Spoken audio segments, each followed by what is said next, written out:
شهر رمضان الذي أنزل فيه القرآن هدى للناس وبينات من الهدى والفرقان.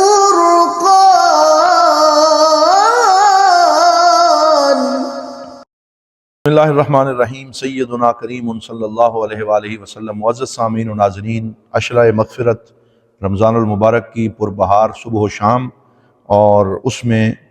دینی مفاہیم کے اوپر جو گفتگو کا سلسلہ جاری ہے، ایمان اور عصر حاضر کے عنوان سے، مرکزی دارالعلوم محمدیہ غوثیہ بحیرہ شریف سے، اور کچھ مفاہیم کی اصلاح پہ بات ہو رہی ہے اور افہام و تفہیم کی بات ہو رہی ہے. دین کو صحیح سمجھنے کے حوالے سے ایک کوشش ہے کہ ہم وہ مفاہیم پیش کریں جو صحیح قرآن و سنت کے مطابق ہیں، اور جہاں جہاں بے اعتدالی آ چکی ہے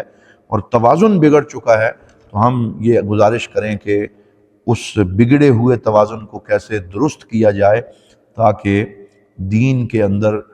کوئی ایسی بات شامل نہ ہو جائے جو رسول اکرم صلی اللہ علیہ وآلہ وسلم نے ناپسند فرمائی ہو. اس حوالے سے آج کے اس پروگرام میں ہم جس چیز پہ بات کر رہے ہیں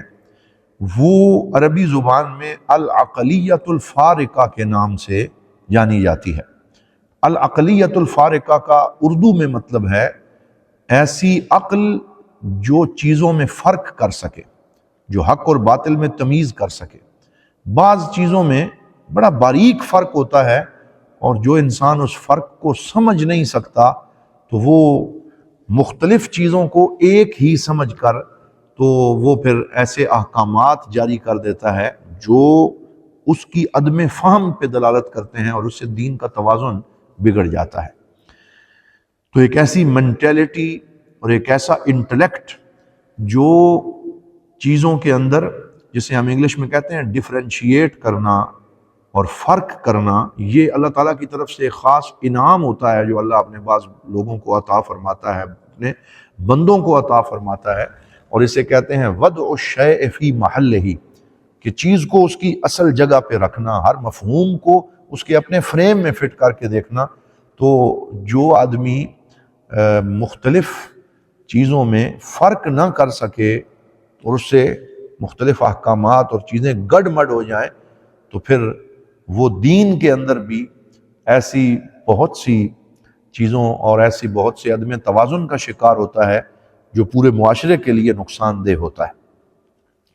حضرات محترم، گزشتہ زمانے میں ایسے بہترین علماء موجود تھے جنہوں نے اللہ تعالیٰ کی دی ہوئی خداداد بصیرت سے چیزوں کے فروق بیان کیے ہیں، اور اس حوالے سے بہت سی کتابیں بھی لکھی گئی ہیں جو کہ فروق کے اوپر ہیں کہ مختلف مفاہیم میں کیا فرق ہے اور کیسے ہر مفہوم کو سمجھنا چاہیے. اور اس میں ابو ہلال العسکری کی کتاب بھی موجود ہے جو فروق کے حوالے سے ہے. اسی طرح اور بھی بہت سی کتابیں لکھی گئیں. حضرت امام جوینی رحمۃ اللہ علیہ، حضرت امام غزالی رحمۃ اللہ علیہ، عز الدین بن السلام رحمۃ اللہ تعالی علیہ، ابن جماع رحمۃ اللہ علیہ، ابن رشد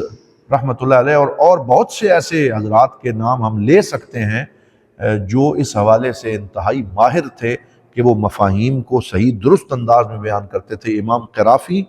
اور شیخ عدد الدین الایجی رحمۃ اللہ تعالی علیہ کا نام بھی اس سلسلے میں سر فہرست ہے.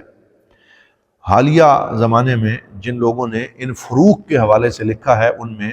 مصر کے ایک عالم دین ڈاکٹر شیخ مفتی علی جمعہ محمد حافظ اللہ تعالیٰ بھی سر فہرست ہیں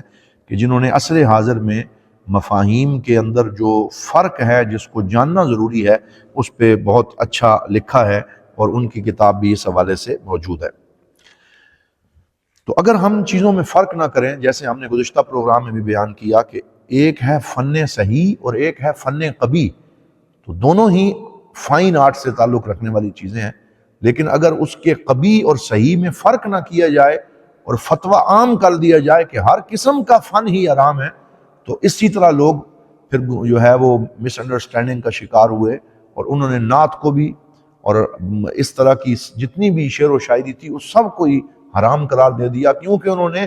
اچھے شعر و سخن اور قبیح شعر و سخن میں فرق نہیں کیا۔ تو فرق نہ کرنے کی وجہ سے وہ خود بھی گمراہ ہوئے اور دوسرے لوگوں کو بھی گمراہ کرنے کا سبب بنے، اور انہوں نے اسلام کے اندر جو ایک جمالیاتی ذوق ہے اس کو بالکل ختم ہی کر کے رکھ دیا کہ مومن وہ ہے جس کے چہرے پہ ہر وقت 12 بجے رہے اور وہ بالکل سنجیدہ رہے، نہ وہ مسکرائے، نہ وہ ہنسے، نہ اس کی طبیعت میں مزاح ہو، نہ وہ کوئی جو اچھے اشعار ہیں وہ ان کو بھی پسند نہ کرے۔ تو انہوں نے بندہ مومن کی جو تصویر پیش کی ہے وہ اسلام کا مرد مومن نہیں ہے، بلکہ وہ ان کا خود ساختہ مرد مومن کا تصور ہے جس کا اسلام سے کوئی تعلق نہیں، اور اسلام اس سے بری ہے، کیونکہ انہوں نے صحیح فن اور قبیح فن کے اندر فرق وہ نہیں کر سکے۔ اسی طرح ثوابت اور متغیرات کا فرق ہوتا ہے۔ ثوابت ان اصولوں کو کہتے ہیں جو کبھی بدلتے نہیں ہیں، وہ قرآن نے ان کو وہ اصول عطا فرما دیے اور وہ اسی طرح رہیں گے، اور متغیرات وہ چیزیں ہیں کہ جو زمانے کے ساتھ ساتھ ان میں فلیکسیبلٹی اور لچک موجود ہے اور ان میں تبدیلی کی گنجائش موجود ہوتی ہے۔ تو جو لوگ ثوابت اور متغیرات کا فرق نہیں کرتے وہ بھی اس سلسلے میں بہت سی غلط فہمیوں کا شکار ہو جاتے ہیں۔ صحابہ کرام رضوان اللہ تعالیٰ علیہ مجمعین میں ایک ایسے صحابی رسول ہیں جن کو حضور صلی اللہ علیہ وآلہ وسلم نے چیزوں میں فرق کے اعتبار سے ایک بہت بڑا لقب عطا فرمایا۔ وہ کون ہے؟ میری مراد حضرت سیدنا عمر بن خطاب رضی اللہ تعالیٰ عنہ، جنہیں الفاروق کا لقب عطا کیا گیا، اور فاروق مبالغے کا صیغہ ہے، اور اس کا مطلب ہے بہت زیادہ فرق کرنے والا، حق و باطل میں فرق کرنے والا، صحیح اور غلط مفہوم میں فرق کرنے والا۔ تو واقعتاً حضرت سیدنا فاروق اعظم رضی اللہ تعالیٰ عنہ کی سیرت میں ہمیں یہ چیز پورے جوبن پہ نظر آتی ہے کہ وہ بتاتے ہیں کہ صحیح مفہوم کیا ہے اور غیر صحیح مفہوم کیا ہے، اور اس کے فرق کو خوب سمجھتے بھی ہیں، اور اس حوالے سے اللہ تعالیٰ نے ان کو یہ شان عطا فرمائی کہ حضور نے فرمایا یفرق اللہ بک بین الحق والباطل، کہ اے عمر اللہ تعالیٰ تیری ذات کے ساتھ باطل اور حق کے اندر فرق جو ہے اسے ظاہر فرما دیتا ہے۔ اس حوالے سے 3 ایسی چیزیں ہیں جو آج کے پروگرام میں ہم نمایاں طور پہ عرض کر رہے ہیں چیزوں میں فرق کے حوالے سے۔ پہلا اصول ہے دین اور تدین کا فرق۔ ہمارے پاس ایک چیز ہے جسے کہتے ہیں دین، اور ایک چیز ہے جسے کہتے ہیں تدین۔ آپ اسے یوں سمجھ لیں کہ دین بحیثیت نالج اور علم کے، اور ایک ہے تدین جو دینداری کے معنی میں استعمال ہوتا ہے۔ بعض لوگ اس فرق کو نہیں سمجھتے اور وہ ہر دیندار کو بھی دین کا علم رکھنے والا سمجھ لیتے ہیں، اور جو بھی دینداری کے حلیے میں آتا ہے وہ اسی کو سکالر سمجھ لیتے ہیں۔ تو یہ فرق جب وہ نہیں کرتے تو وہ خود بھی گمراہ ہوتا ہے اور وہ دوسروں کو بھی گمراہ کرتا ہے، جبکہ یہ دونوں الگ الگ چیزیں ہیں۔ دین کا علم رکھنے والا وہ شخص ہے جس نے دین کو باقاعدہ اپنے اصل سورس سے حاصل کیا، اساتذہ کے پاس بیٹھا، امہات کتب کو پڑھا، قرآن کی تفسیر پڑھی، اصول فقہ پڑھا، اصول حدیث پڑھا، اسی طرح دیگر علوم جو ہیں ان کے اوپر دسترس حاصل کی، تو وہ عالم دین ہے۔ اور متدین وہ ہے کہ جس نے داڑھی رکھ لی، دستار باندھ لی، لمبی تسبیح پکڑ لی، اور اس نے حلیہ دینداروں والا بنا لیا۔ تو اب اگر وہ دین کے نام پہ گفتگو شروع کرے اور لوگ کہیں کہ یہ ماشاءاللہ بہت بڑا عالم دین ہے، تو ان لوگوں نے بھی ظلم کیا کہ انہوں نے صحیح دین اور تدین میں فرق نہیں کیا، اور ہر متدین کو عالم دین سمجھ لیا، تو اس سے بھی بہت زیادہ خرابیاں جو ہیں وہ جنم لیتی۔ اگر آپ ہر متدین کو دین کا عالم سمجھنا شروع کر دیں گے تو پھر کون ہے جو دین کی صحیح فہم کو آگے پھیلا سکے گا؟ اس سے تو پھر غلط فہمیاں پیدا ہونی شروع ہو جائیں گی۔ اور یہی ہمارے معاشرے میں ہو رہا ہے کہ بہت سارے ایسے لوگ کہ جنہوں نے باقاعدہ علم کہیں سے حاصل نہیں کیا، ان کے پاس سند نہیں ہے، انہوں نے اساتذہ کرام کے پاس صحیح پڑھا نہیں ہے، اور مفاہیم ان کے اپنے ذہن میں واضح ہی نہیں ہے، جب وہ منبر رسول پہ بیٹھ کے اپنی منمانی تشریحات کرتے ہیں تو اس سے بہت زیادہ خرابیاں جنم لیتی ہیں۔ وہ کسی نے کہا تھا کہ جب سے دیکھا ہے کہ نااہل بھی ہیں بادہ بکف، اب ہمیں جام اٹھانے سے حیا آتی ہے۔ تو یہی وہ ایک بہت بڑا المیہ ہے جو دین اور تدین میں فرق نہ کرنے کی وجہ سے ہے۔ اچھا، اس میں ایک اور خرابی نے بھی بہت زیادہ جو ہے وہ مسئلہ بنایا، اور وہ یہ ہے کہ ایسے لوگ جو صرف دیندار تھے اور ان کا حلیہ دینداروں والا تھا، اور انہوں نے باقاعدہ کہیں سے علم حاصل نہیں کیا تھا، انہوں نے اپنے آپ کو دین کے نام کے اوپر جو ہے وہ عہدے دار بننے کی خواہش ظاہر کر دی، اور کہا کہ دین کے نام پہ ہمیں ووٹ کرو اور ہمیں عہدے دار بناؤ، منصب ہمارے سپرد کرو۔ حالانکہ منصب کا اہل وہ ہونا چاہیے جو باقاعدہ عالم دین ہے اور دین کو سمجھنے والا ہے۔ اگر دین کے نام پہ منصب حاصل کرنے اور رسپانسبلٹیز اور عہدوں پہ آنے کی وہ لوگ کوشش کریں کہ جن کے ہاں علم دین ہے ہی نہیں، تو پھر اس سے بہت بڑے مسائل جنم لے لیتے۔ حضرت سیدنا ابو ذر غفاری رضی اللہ تعالیٰ عنہ بڑے جلیل القدر صحابی رسول ہیں، بہت عبادت گزار، تہجد گزار، نیک نام، ہر وقت اللہ اللہ کرنے والے۔ کیونکہ حضور صلی اللہ علیہ وسلم تمام صحابہ کا مزاج سمجھتے تھے کہ کس سے کون سا کام لینا ہے، تو یہ حدیث پاک موجود ہے کہ حضرت ابو ذر غفاری حضور کے پاس حاضر ہوئے اور عرض کرنے لگے، الا تستعملنی یا رسول اللہ، یا رسول اللہ آپ مجھے کہیں گورنر وغیرہ یا عامل بنا کے کیوں نہیں بھیجتے؟ آپ نے مختلف صحابہ کو بڑی بڑی ذمہ داریاں سونپی ہیں، کسی کو یمن کی ذمہ داری دی ہے، کسی کو بحرین کی ذمہ داری دی ہے، تو مجھے بھی تو کوئی ذمہ داری عطا فرمائیں۔ تو حضور صلی اللہ علیہ وسلم نے فرمایا، یا ابا ذر انہا امانہ، اے ابو ذر یہ امانت ہے، وَإِنَّكَ ضعیف، اور آپ کمزور ہیں، وَإِنَّهَا يَوْمَ الْقِيَامَةِ خِزْيٌ وَنَدَامَةٌ، اور قیامت کے دن جو آدمی اپنی صحیح ذمہ داری ادا نہیں کر پائے گا تو اس کے لیے شرمندگی اور ندامت کا سبب ہوگا، إِلَّا مَنْ أَخَذَهَا بِحَقِّهَا، سوائے اس کے کہ جس نے پورا حق اس کا ادا کیا ہوگا۔ تو حضور صلی اللہ علیہ وسلم کیونکہ سمجھتے تھے کہ ان کا مزاج جو ہے وہ عبادت کا ہے، وہ اللہ اللہ کرنے کا ہے، اور وہ ایک ایسا مزاج ہے کہ جس میں یہ وہ والی ذمہ داریاں ادا نہیں کر پائیں گے جو ذمہ داری ایک حاکم کی ہوتی ہے، ایک خلیفہ کی ہوتی ہے،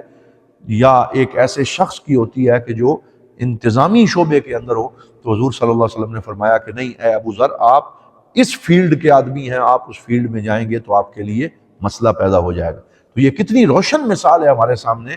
کہ ہر فیلڈ کا احترام کیا جائے اور ہر فیلڈ میں وہی شخص قدم رکھے جو اس کے لیے اہل ہے، اور اگر نااہل شخص کسی ایسی فیلڈ میں آنا چاہے گا کہ جس کے وہ اہل ہی نہیں ہے تو اس سے پھر کتنی بڑی خرابی جنم لے گی۔ یہ آج کل ہم ہر جگہ پہ دیکھ رہے ہیں، جب رمضان ٹرانسمیشن کی ہی بات آتی ہے، ہم رمضان میں ہیں، آپ یہ دیکھیں کہ بہت سے ایسے چینلز ہیں جو بطور اینکر پرسن رمضان کے پروگراموں میں ایسے لوگوں کو بٹھاتے ہیں جو ایکٹر ہیں، صرف اور صرف ریٹنگ کے لیے، لائکس لینے کے لیے، سبسکرائبرز بڑھانے کے لیے وہ ایسے لوگوں کو رمضان ٹرانسمیشن پہ بٹھاتے ہیں۔ وہ کہتے ہیں یہ معروف چہرے ہیں جی، یہ اداکار ہیں، یہ معروف چہرے ہیں، یہ بات کریں گے تو ہمارے پروگرام کی ریٹنگ بڑھے گی، لیکن وہ یہ نہیں دیکھتے کہ ہم دین کی بات کروانے کے لیے ایسے لوگوں کو بٹھا رہے ہیں جو دین کی الف بے نہیں جانتے، تو اس سے کتنی بڑی خرابی جنم لیتی ہے۔ تو یہ وہ پہلی چیز ہے جس کا فرق ملحوظ رکھنا ضروری ہے، اور وہ ہے دین اور تدین کے اندر فرق۔ ایک بہت بڑے عالم دین وہ اپنی لائبریری میں موجود تھے اور ہزارہا کتابیں موجود تھیں اور وہاں وہ پڑھ رہے تھے، تو ان کے ایک شاگرد نے ان سے کہا کہ اَیْنَ وَجَدْتَ قَلْبَكَ فِي هَذِهِ الْكُتُبِ، کہ ان کتابوں میں دل آپ کا کس کتاب میں لگتا ہے اور دلی کیفیات آپ کو کس کتاب میں حاصل ہوتی ہیں؟ تو انہوں نے فرمایا ما لقیت قلبی فی هذه الکتب، مجھے دلی کیفیات کتابوں سے نہیں ملی، بلکہ میں ایک کھیت میں گیا، وہاں ایک کسان ہل چلانے کے بعد اپنے کھیت میں خشوع و خضوع سے نماز پڑھ رہا تھا اور اس کی آنکھوں سے آنسو جاری تھے، تو مجھے دلی کیفیات تو اس کسان کو نماز پڑھتے ہوئے دیکھ کے حاصل ہوئی ہیں۔ تو یہ ایک عالم دین بتا رہا ہے، وہ یہ بتانا چاہتا ہے کہ علم کی دنیا اور ہے، عمل کی دنیا اور ہے، ہر ایک تخصص کا ایک اپنا رنگ ہے۔ تو ایک شخص جو عمل کی دنیا میں ہے وہ جتنا اس دین کا مزہ لے سکتا ہے اور جو کیفیت اسے حاصل ہو سکتی ہے ممکن ہے وہ کسی عالم کو بھی حاصل نہ ہو سکے۔ تو جب ہم تخصص اور اسپیشلائزیشن کا احترام کرتے ہیں تو اس سے ہی ہمیں فائدہ حاصل ہوتا ہے۔ تو یہ وہ فرق ہے جو ملحوظ رکھنا ضروری ہے دین اور تدین کے اندر۔ دوسری بات اور دوسرا فرق جسے ملحوظ رکھنا ضروری ہے وہ جوہری مسائل اور فروعی مسائل کا فرق ہے۔ دین کے کچھ مسائل ایسے ہیں جو بنیادی حیثیت رکھتے ہیں، اور اگر ان میں سے کسی میں تھوڑا سا بھی شک و شبہ کیا جائے تو پھر وہ انسان مومن ہی نہیں رہتا، اور کچھ ایسے مسائل ہیں جو فروعی مسائل ہیں جن میں اتنی شدت نہیں ہے جتنی کرنی چاہیے. تو جب بعض لوگ ان جوہری مسائل اور فروعی مسائل کا فرق ختم کر دیتے ہیں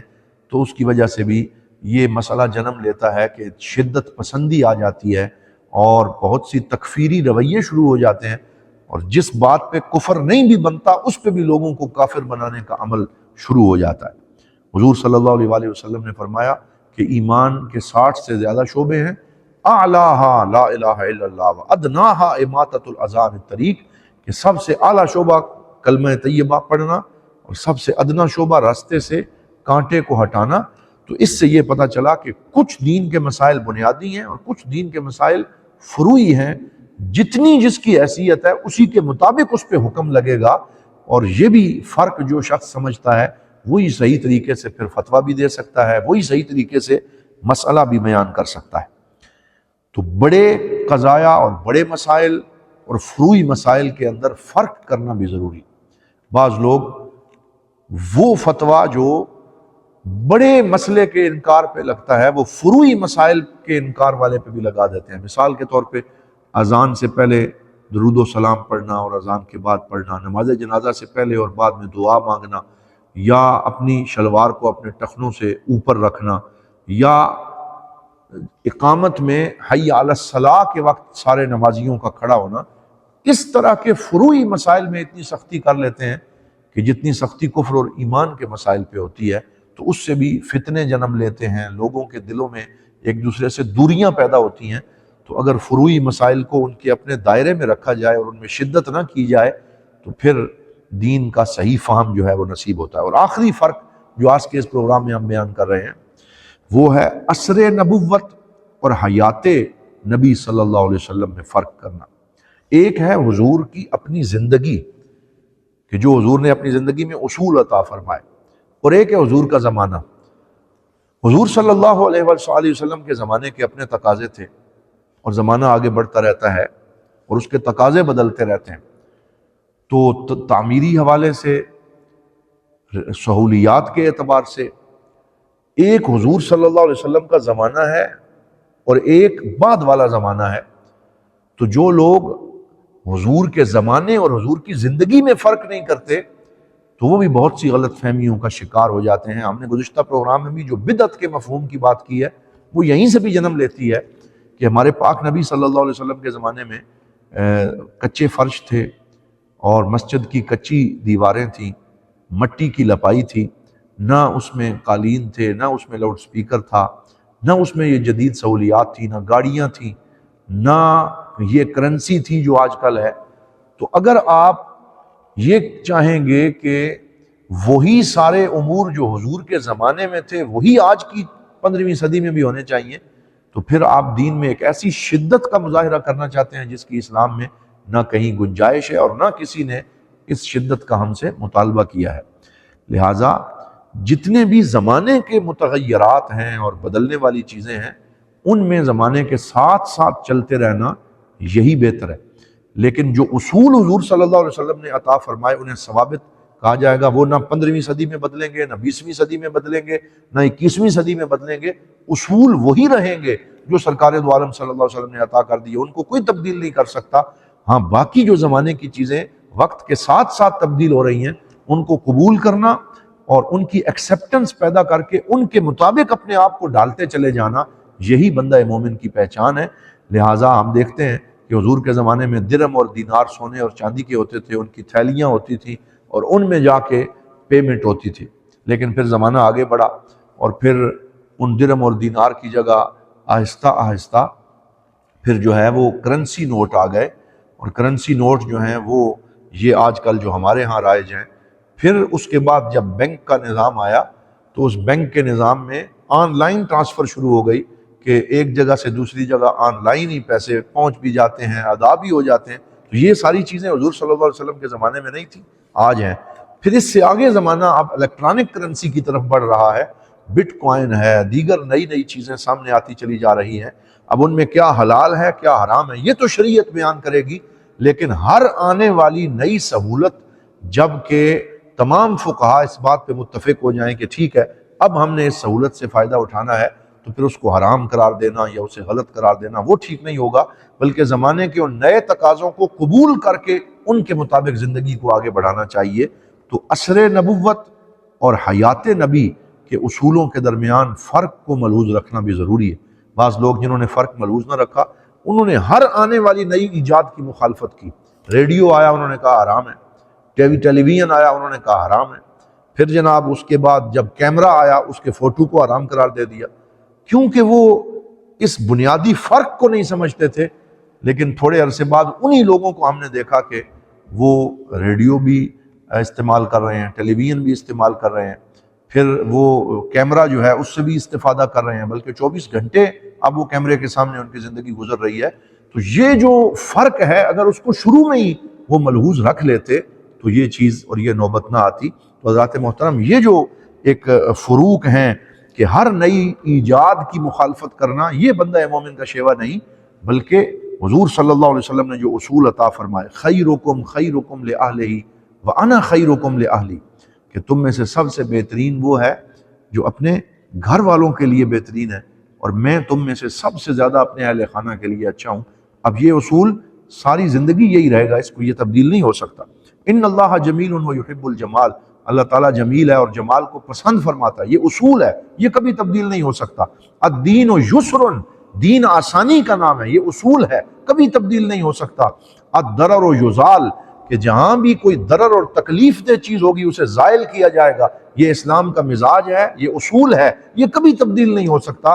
تو اصولوں پہ کوئی سودے بازی نہ ہو، لیکن جو متغیرات ہیں، جو زمانے کے تقاضے ہیں، ان کے ساتھ ساتھ چلتے رہنا، یہی دین کا حسن ہے، اور اسی کا ہمیں حکم دیا گیا، کیونکہ ہم ایک شریعت میں اصول پڑھتے ہیں کہ الاسلام صالح لکل زمان و مکان، کہ اسلام میں اللہ تعالیٰ نے یہ صلاحیت رکھی ہے کہ یہ ہر زمانے اور ہر جگہ کے لیے یہ صالح ہے، یہ درست ہے اور قابل عمل ہے۔ تو اسلام تب ہی قابل عمل رہے گا جب اس کے اندر اللہ نے یہ جو لچک رکھی ہے کہ یہ ہر آنے والی نئی ایجاد اور ہر آنے والے نئے تقاضے کے ساتھ اپنے آپ کو ایڈجسٹ کرتا ہے اور اس میں اپنے اصول عطا فرماتا ہے۔ تو ان اصولوں کو سمجھنا بہت زیادہ ضروری ہے۔ اس حوالے سے ایک کتاب کا حوالہ میں آخر میں دینا چاہوں گا، ڈاکٹر غالب عبد الکافی، یہ ایک عرب اسکالر ہیں، ان کی کتاب ہے اولیات الفاروق۔ اولیات الفاروق 3 جلدوں میں ہے۔ اس میں انہوں نے حضرت سیدنا فاروق اعظم کے ان کاموں کو بیان کیا ہے جو ان سے پہلے نہیں تھے، اور سب سے پہلے حضرت فاروق اعظم نے ان کا آغاز کیا اور ان میں سبقت لے گئے۔ تو اس کا نام رکھا حضرت عمر کے اولیات، یعنی وہ کام جن میں وہ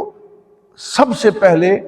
وہ ان کاموں کو کرنے والے ہیں اور ان میں سبقت لے جانے والے ہیں۔ تو یہ اصل میں حضرت فاروق اعظم کا دین کے ان فروق کو سمجھنے کا وہ مزاج تھا۔ وہ سمجھ گئے تھے کہ اصول تو ہمارے نبی صلی اللہ علیہ وسلم نے عطا فرما دیے ہیں، لیکن اب زمانے کے تقاضوں کے مطابق دین کی تعلیمات کو آگے بڑھانا ہے۔ تو آپ نے کہیں بھی پھر دین کے پیغام کو رکنے نہیں دیا، بلکہ آپ دیکھیں کہ حضرت فاروق اعظم رضی اللہ تعالیٰ عنہ نے سب سے پہلے دفاتر کا نظام اسلام میں قائم کیا۔ اسی کتاب میں وہ لکھتے ہیں دونا الدواوین، کہ آپ نے دیوانی نظام قائم کیا جو اس وقت ایران اور روم میں قائم تھا۔ تو آپ نے یہ مناسب سمجھا کہ جو جدید دفتری نظام ہے وہ لے کے آیا جائے، باقاعدہ جو ہے وہ ملازمین کے نام دفتروں میں لکھے گئے، ان کی تنخواہیں مقرر کی گئیں، ان کے عہدے جو ہیں وہ ان کو تفویض کیے گئے۔ پھر اسی طرح آپ نے فوڈ چیکنگ سسٹم سب سے پہلے متعارف کروایا کہ ایک ایسا وزیر خوراک رکھا، سب سے پہلے حضرت فاروق اعظم نے اسلام کے اندر، جو پورے مدینے کی مارکیٹ کی فوڈ کوالٹی چیک کرتا تھا کہ کون صحیح بیچ رہا ہے، کون اس میں جو ہے وہ ملاوٹ کر رہا ہے، وہ پورا نظام متعارف کروایا۔ پھر اسی طرح آپ نے فوجیوں کی چھٹیوں کا نظام، یہ جو جہاد پہ فوجی جاتے تھے، کتنے عرصے بعد کس کو کتنی چھٹی ملنی ہے، اس نے واپس آنا ہے، یہ پورا نظام آپ نے متعارف کروایا۔ اس کے ساتھ ساتھ اور بہت ساری اولیات حضرت فاروق اعظم رضی اللہ تعالیٰ عنہ کی ہیں۔ یہ جو پینشن کا سسٹم ہے کہ جب کوئی آدمی ایک خاص عمر کو پہنچ جائے اور پھر کام کرنے کہ اس طرح اس میں صلاحیت نہ رہے تو بیت المال سے اس کو وظیفہ دے دیا جائے، یہ نظام بھی سب سے پہلے حضرت فاروق اعظم رضی اللہ تعالیٰ عنہ نے متعارف کروایا۔ اسی طرح تراویح کا جو باقاعدہ ایک نظام ہے، حضور صلی اللہ علیہ وسلم نے اپنی زندگی میں 3 دن تراویح جو ہے وہ باجماعت ادا فرمائی، اور پھر اس لیے اس کو جاری نہ رکھا کہ کہیں یہ فرض نہ ہو جائے اور مسلمانوں کے لیے اس میں مشقت کا پہلو نہ آ جائے، تو پھر آپ نے اس کو جماعت کے ساتھ ترک کر دیا۔ حضرت سیدنا فاروق اعظم رضی اللہ تعالیٰ عنہ نے اس کی جماعت کا باقاعدہ نظام قائم کیا، کیونکہ وہ مزاج مصطفیٰ اور اصول مصطفیٰ صلی اللہ علیہ وسلم کو سمجھتے تھے، اور اجماع صحابہ کے ساتھ پھر تراویح کا یہ نظام آگے بڑھا۔ اور بہت سی چیزیں ہیں جن میں ان کی اولیات ہمارے سامنے آتی ہیں۔ تو یہ بات ہے کہ فروق کو سمجھنا، اور 3 فرق آج ہم نے بیان کیے: دین اور تدین میں فرق،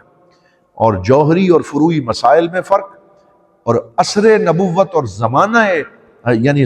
نبوت اور حیات مصطفیٰ صلی اللہ علیہ وسلم کے اصولوں کا جو فرق ہے، اس کو اگر ہم پیش نظر رکھیں تو بہت سی آسانیاں نصیب ہوتی ہیں، اور دین کا جو حقیقی مزاج ہے وہ سمجھ میں آتا ہے۔ دعا ہے اللہ تعالی ہمیں سمجھنے کی توفیق عطا فرمائے۔ وآخر دعوانا ان الحمد للہ رب العالمین۔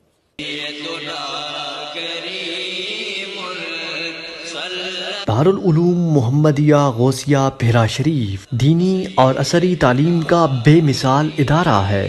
جہاں عصر حاضر کے تقاضوں کے مطابق قرآن و سنت کی تعلیم دی جاتی ہے،